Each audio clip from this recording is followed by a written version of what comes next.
एक महत्त्वाची बातमी समोर येते। साखर कारखान्यांचं कर्ज सरकार फेडणार असल्याची शक्यता आहे।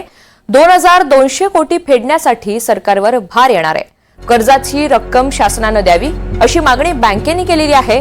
महाराष्ट्र राज्य सहकारी बँकेनं या सगळ्या संदर्भात मागणी केल्याचं समजतंय।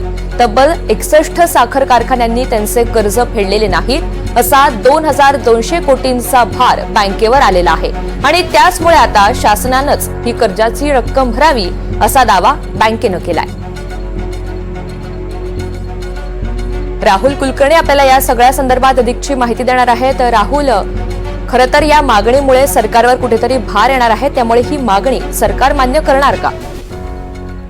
करावी लागेल, कारण तसा नियम आहे। जेव्हा सहकार चळवळीचा विस्तार व्हावा ही भूमिका सरकारनं डोळ्यासमोर ठेवली, तेव्हा भागीदारीमध्ये जे शेतकरी सभासद आहेत त्यांचे, वित्तीय संस्थांचे आणि सरकारचे असे भागभांडवल ठरवलेलं होतं। आणि वित्तीय संस्थांकडनं जेव्हा कर्ज घेतो एखादा साखर कारखाना, आणि ही सगळी कर्ज ही सहकारी साखर कारखान्यांची आहेत, तर तेव्हा सरकारची हमी असते त्याला। म्हणजे समजा एक साखर कारखान्यानं 25 कोटीचं कर्ज एखाद्या जिल्हा बँकेकडनं घेतलं, तर त्या 25 कोटीची हमी ही राज्य सरकार देत असतात। मग शिखर बँक अशा साखर कारखान्यांना कर्ज पुरवठा करतं। ही थकबाकी थकत गेली, कारण आपल्याकडे सहकारी संस्थांमध्ये गैरप्रकार घडले। एकीकडे खाजगी कारखाने प्रचंड नफा कमवत असताना सहकार चळवळीला घर लागली आणि त्यातनं मग थकामी वाढत गेली। एक वेळ तर अशी आली होती की आपली जी शिखर बँक आहे, ते शिखर बँक त्याचं संचालक मंडळ बरखास्त करावं लागलं। शिखर बँक जवळपास तोट्यामध्ये गेलेली होती आणि त्यानंतर मात्र धोरणात्मक बदल होत गेले।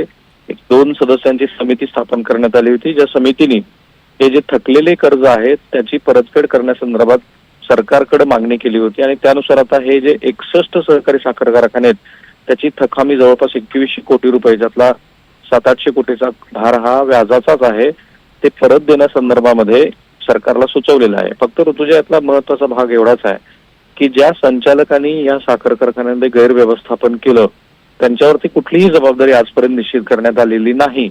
यापूर्वी उद्धव ठाकरे मुख्यमंत्री असताना तिथून पुढे संचालकावरती ती जबाबदारी निश्चित करावी असा बदल झाला होता, परंतु सत्तांतर झाल्यानंतर मात्र तो नियम बदलला गेला आणि आता सामूहिक जबाबदारी संचालकाची अजूनही असली तरी पूर्वीच्या थकामीबद्दल मात्र फारसं सुस्पष्ट धोरण नसल्यामुळे आता सरकारला हे पैसे देण्याशिवाय पर्याय नाही। अर्थात ते साखर कारखाने विकून किंवा भाडे तत्वावरती देऊन पण सरकार ही वसुली करू शकतं।